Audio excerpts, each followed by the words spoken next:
बेकार जिंदगी को तू अपनी सवार ले, बेकार जिंदगी। ए बेटा बसे जाओ, ओखाने बसे जाओ। अजय एक वादा करो, जब तक मेरा बयान होगा कोई जाना आना नहीं करेगा ना? अरे कोई जाएगा? है लागले, ठंडा का टाइम है। एक जगह तकरीर कहते एक नौजवान खड़ा हुआ, मैंने कहा क्या हुआ? बोला है, बोले बैठो। बैठ गया। 10 मिनट के बाद फिर खड़ा हुआ, तो मैंने कहा क्या हुआ? बोला मौलवी साहब वो बहुत जोर से लगे। बस वो बैठ गया। कुछ देर के बाद मेरी तकरीर ख़त्म हो गई, देखिए बैठा हुआ था, तो हमें इशारा किए कि बेटा जा। बोला नहीं जाएंगे। हम बोले कहाँ जाएगा? बोले क्या करने जाएंगे? जो करने जा रहे थे वो यहीं होगी, अब जाने की ज़रूरत नहीं है। बेकार जिंदगी को तू अपनी सवार ले, बेकार जिंदगी को तू अपनी सवार ले, तौबा का दर खुला है खुदा को पुकार ले, तौबा का दर खुला है खुदा को पुकार ले, खुदा को पुकार ले। आलिम का बड़ा मकाम है, एक हाफिज कुरान 10 आदमी को जन्नत में लेकर जाएगा। कितने को लेकर जाएगा? 10 आदमी को, वो भी जहन्नम, जो जहन्नम में चला गया है, अल्लाह की तरफ से इजाज़त होगा और इजाज़त होगी इंशाअल्लाह, और वो हाफिज कुरान 10 आदमी को जन्नत में लेकर जाएगा। यही तो मदरसे में सिखाया जाता है मेरे भाइयों, मेरे दोस्तों, मेरे बुजुर्गों। देखो ये मौलाना वली रहमतुल्लाह अलैह खान का मुंगेर, अल्लाह उनके दर्जात को बुलंद फरमाया, आमीन बोले तो अल्हम्दुलिल्लाह। आपने फरमाया उड़ीसा की सरजमीन में कि उड़ीसा के गयूर मुसलमानों, हर घर में कम से कम एक हाफिज कुरान होना चाहिए। हर घर में कम से कम एक हाफिज कुरान। अरे भाई बोलो भाई। लेकिन लोग बनाना नहीं चाहते ना, लोग तो मदरसा में अपने बच्चे को पढ़ाना ही नहीं चाहते। बोला ना, देखा मौली जगह बच्चा को देखा मदरसे का कुर्ता पैजामा पहना, टोपी पहना, उसको बुलाएगा, बोले इधर की नाम रे? बोला हमारा नाम बुधवा। कहाँ पढ़ेगा? बोलो मदरसा में। बोलो मौलवी बनोगे, चंदा करोगे, खाओ। पढ़ाना नहीं चाहता। और अफसोस का मकाम तो यह है, अल्लाहु अकबर कबीरा। एक बेटा फॉरवर्ड है, एक बेटा पैदा हुआ एक आदमी का, बड़ा फॉरवर्ड बच्चा, 3-4 साल का बच्चा हुआ ना, ओह मोबाइल में जैसे जैसे देखता था वैसे वैसे नाचता था। मोबाइल में जैसे नाचता था ना, ये भी नाचता था। वहाँ कमर हिला रहा, ये भी कमर हिला रहा। इसकी माँ बड़ी खुश हो गई, बोला मुन्ना बा जल्दी दौड़, देखिए मुन्ना मेरा कितना एक्सपर्ट हो गया। उसका बाप दौड़ के आया, बोला कि की भेल? बोला देखिए मेरा लड़का, मेरा मुन्ना देखिए कितना चालाक हो गया है, मोबाइल में जैसे जैसे करता है वैसे वैसे ये कर रहा है। कुर्बान जाइए, मोबाइल में जैसे जैसे कमर हिला रहा, मेरा बेटा भी कमर हिला रहा है। तो बाप बोला कि बहुत चालाक होगा, इसको वकील बनाना होगा। वकील में डाल दिया। एक बच्चा फिर पैदा हुआ, वो भी चालाक, बोला इसको प्रोफेसर बनाना होगा, प्रोफेसर में डाल दिया। इंग्लिश मीडियम स्कूल में डाल दिया। एक बच्चा, तीसरा बच्चा जो पैदा हुआ, आहा, एक पैर का लंगड़ा, एक आंख का काना। बोला रे बाप, ये तो नाके कटवा देगा। एक पैर का लंगड़ा भी, एक पैर का काना भी है, बड़ा खतरनाक आदमी होगा ये। उसको जहां बैठा देता तो वहीं बैठा रह जाता था। नाक से नेटा जाता था, वो पोंछ भी नहीं पाता था। उसका बाप बोला कि पता नहीं ये लड़का बड़ा होकर क्या करेगा, मेरा नाम डुबा देगा, क्या करेगा नहीं करेगा। उसका दोस्त बोला कि नहीं चिंता मत कीजिए, टेंशन मत लीजिए। एक बेटा को वकील बना रहे हैं, एक बेटा को प्रोफेसर बना रहे हैं। ये बेटा नाकारा है ना, बेकार आप मत समझिए, ऐसा कीजिए मदरसा में डाल दीजिए, इसको मौलवी बना दीजिए। बोला हाँ वही करना होगा। मदरसे में लाके उसको डाल दिया। 4-5 साल का हो, मदरसे में डाल दिया। मौलवी साहब को बोला मौलवी साहब इसको पढ़ाइए, हाफिज आलिम जो बने बना दीजिए। उधर 2 बेटा पढ़ रहा था, इंजीनियर बना, कोई बेटा प्रोफेसर वकील बना। हजारों हजार रुपए उसके पीछे खर्च होता रहा। ये मदरसे में बच्चे को जो लंगड़ा बेटा को डाला गया था, आहा, कभी 100 रुपया, कभी 200 रुपया, कभी कपड़ा मिले पहनने को, कभी कपड़ा ना मिले। वक्त गुजरता चला गया। मौत, ये बेटा हाफिज कुरान हो गया। अब वो एक बेटा प्रोफेसर हो गया, एक बेटा वकील हो गया। बाप का इंतकाल का वक्त हो गया, इंतकाल कर गया, इंतकाल कर गया। सारे रिश्तेदारों में खबर हो गई, रिश्तेदार जमा हो गए, बाप का जनाजा रखा हुआ है। अब बताइए जनाजा कौन पढ़ाएगा? बोलो भाई। हाँ क्या है? अब वकील साहब नहीं पढ़ाएंगे? लाखों रुपए वकील साहब के पीछे खर्चा किया गया है, तो वकील साहब काहे नहीं पढ़ाएंगे? प्रोफेसर साहब के साथ में लाखों पे लाखों रुपए खर्च किया गया है, प्रोफेसर साहब क्यों नहीं पढ़ाएंगे? इतनी महंगी पढ़ाई पढ़कर वकील साहब आया है, ये बेटा का तो नकारा समझ गया था, इस बेटे को तो बेकार समझकर बाप ने मदरसे में डाला था, और कुर्बान जाओ। वकील साहब से कहा, ए वकील साहब, अब्बा का जनाजा पढ़ा दी। वकील साहब, हमसे नहीं होगा। काहे नहीं होगा भाई? कौन पढ़ाएगा? बोला मेरा भाई है हाफिज कुरान लंगड़ा, वही पढ़ाएगा।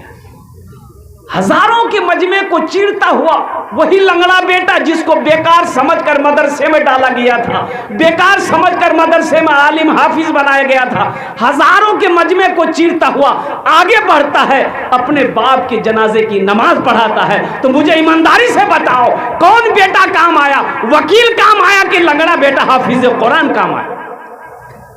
अरे बोलो ना, कौन काम आया? हम ये नहीं कहते कि अपने बच्चे को वकील मत बनाइए, प्रोफेसर मत बनाइए, डॉक्टर मत बनाइए, इंजीनियर मत बनाइए। बनाइए, शौक से बनाइए। मेरा बच्चा इंजीनियर भी बनेगा, डॉक्टर भी बनेगा, प्रोफेसर भी बनेगा, लेकिन मैं चाहता हूं कि मेरा बच्चा सबसे पहले जो बनेगा वो कुरान का कारी बनेगा। पहले कुरान पढ़ा दो, पहले कुरान पढ़ाओ, फिर अल्हम्दुलिल्लाह 3 साल बच्चे को दे दो बचपन में, उसको पहले अल्लाह तौफीक दे। अभी तो सोशल मीडिया पे एक वीडियो वायरल हुई थी, मात्र 22 दिन के अंदर में, 22 डेज के अंदर में एक बच्चा हाफिज कुरान हुआ। क्या हुआ? एक बच्चा। क्यों आए थे इस दुनिया में? सोचो तो सही, मरना तो है भाई। हम मर जाते, हमारा जनाजा मौलवी साहब पढ़ाता, क्यों पढ़ाएगा मौलवी साहब आपका जनाजा? भाई हर आदमी को चाहिए कि वो अपने बेटे को इस लायक बनाए कि जब वो मर जाए तो उसका बेटा जनाजा पढ़ा।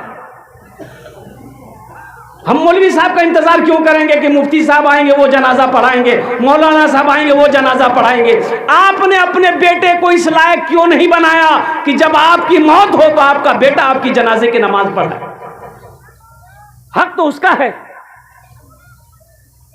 आपने बेटे को उस लायक आपने बनाया नहीं कि आपकी जनाजे की नमाज वो पढ़ सके, आपके हक में दुआ, बख्शिश मगफिरत की दुआ कर सके।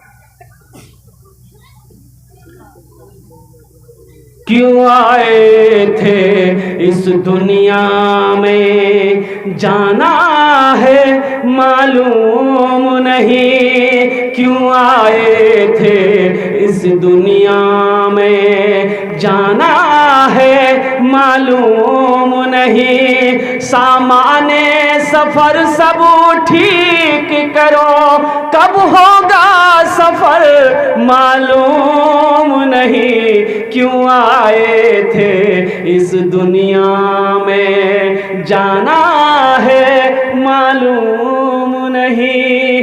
इस घर को बेहतर बनाए हो, जिस घर में रहना है 2 दिन। कितना दिन रहना है? अरे भाई बोलो भाई, कत दिन रह? 2 दिन, 2 दिन 4 दिन एखाने থাকবে, তারপরে কি হবে? अल्लाह कुरान को जे कुल्लु नफ्सिन ज़ाइक़तुल मौत सुम्मा इलैना तुरजाऊन, हर शख्स को मौत का मजा चखना है, फिर तुम सबको मेरे पास आना है।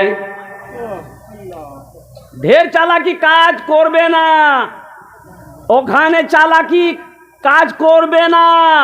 যত চালাকি কত এখানে করে নো, ওখানে चालाकी चलबे ना। एक आदमी को पटना जाना था। कहाँ जाना था बोलो भाई? पटना जाना था, ट्रेन पकड़ना था पटना का, कटिहार में। कटिहार स्टेशन गया, अब वो रात का समय है, ट्रेन खुलने वाली है, ये डिब्बे में चढ़ा। डिब्बे में जो चढ़ा तो देखा इतनी भीड़, पैर रखने की जगह नहीं। ये आदमी बड़ा चालाक था, बड़ा होशियार था। सोचा रे बाप, हमको पटना जाना, अब खड़े होने की जगह नहीं है तो हम पटना पहुँचेंगे कैसे? बोला नहीं, यहाँ कुछ दिमाग लगाना होगा। वो चिल्लाया, लाइट भी कम थी, रात का समय, चिल्लाया सांप सांप सांप सांप सांप। अब सांप की आवाज़ जो टकराई तो डब्बे में हरकम मच गया। कोई उसको ढकेल रहा, कोई उसको ढकेल रहा, कोई खिड़की से निकल रहा, कोई गेटे से कूद रहा। देखते देखते पूरा डिब्बा खाली हो गया। ये आदमी बोला कि अब हम पटना पहुंच जाएंगे। सीट खाली हो गई, चाहे एक चादर बिछाया, एक चादर ओढ़ा, सो गया। नींद आ गई।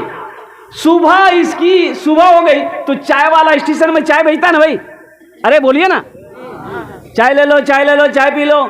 इसकी नींद खुल गई, चाय वाले को बुलाया, बोला भाई इधर आओ, चाय पी लो। तो चाय वाले ने चाय दिया। तो ये चाय वाले से पूछता है कि गाड़ी पटना पहुंच गई? तो चाय वाला बोला पटना, ये तो कटिहार है। बोला अरे हम पटना वाली ट्रेन में बैठे थे, ये कटिहार कैसे है? बोला नहीं, आप ट्रेन सही में बैठे थे, वो ट्रेन सही थी, लेकिन एक आदमी इस डिब्बे में सांप देख लिया था, इसलिए कोई पैसेंजर इसमें चढ़ने नहीं मांग रहा था। ये बात रेलवे महकमा को ऊपर में पता चल गया कि इस डिब्बे में सांप पहुंच गया है, कोई पैसेंजर नहीं चढ़ने मांग रहा।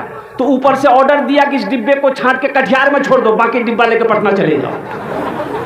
बोला ढेर चालाकी कर दिए हम, इसलिए ज़्यादा चालाक ना बनो। ज़्यादा चालाक पहले हलाक होता है, ज़्यादा चालाक आदमी गड्ढे में गिर जाता है। इस घर को बेहतर बनाए हो, जिस घर में रहना है 2 दिन, इस घर को बेहतर बनाए हो, जिस घर में रहना है 2 दिन, और जिस घर में हमेशा रहना है, कैसा होगा वो घर मालूम नहीं, क्यों आए थे इस दुनिया में, जाना है मालूम नहीं। सामाने सफर सब ठीक करो, कब होगा सफर मालूम नहीं, क्यों आए थे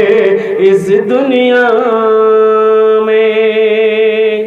इंशाअल्लाह अमल करेंगे, हाथ उठा के वादा करो इंशाअल्लाह अमल करेंगे। अपने बच्चों को कुरान पढ़ाएंगे, अपने बच्चे को हाफिज कुरान बनाएंगे, अपने बच्चे को आलिम दीन बनाएंगे। अल्हम्दुलिल्लाह मास्टर भी बनाइए, इंजीनियर भी बनाइए, डॉक्टर भी बनाइए, वकील भी बनाइए, प्रोफेसर भी बनाइए। हमारी कौम को मास्टर की भी ज़रूरत है, इंजीनियर की भी ज़रूरत है, अच्छे डॉक्टरों की भी ज़रूरत है, वह अच्छे वकील की भी ज़रूरत है। लेकिन मेरे भाइयों, दुनियावी पढ़ाई के चक्कर में, दुनिया कमाने के चक्कर में कुरान को ना पढ़ना, अपने बच्चे को दीनी तालीम ना देना, ये सबसे बड़ा बेवकूफ़ी है, ये जहालत है। और अल्लाह के रसूल सल्लल्लाहु अलैहि वसल्लम की ये नाराज़गी है। तलबुल इल्म फरीदतुन अला कुल्ले मुस्लिमती मुस्लिमा, इल्म दीन का हासिल करना हर एक मुसलमान, औरत हो या मर्द है, फर्ज है। औरत हो या मर्द हो। ए बेटा, ए क्या हुआ, लग गया है?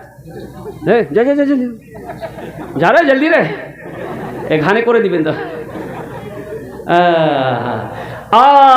दीन का तलब करना, इल्म दीन का हासिल करना औरत और मर्द दोनों पर फर्ज है। जैसे 5 वक्त की नमाज पढ़ना फर्ज है, अल्लाह ने दौलत दिया है तो आपके ऊपर में ज़कात फर्ज है, खाने काबा का 1 मरतबा हज करना फर्ज है, उसी तरीके से इल्म दीन का पढ़ना हासिल करना औरत और मर्द दोनों पर फर्ज है।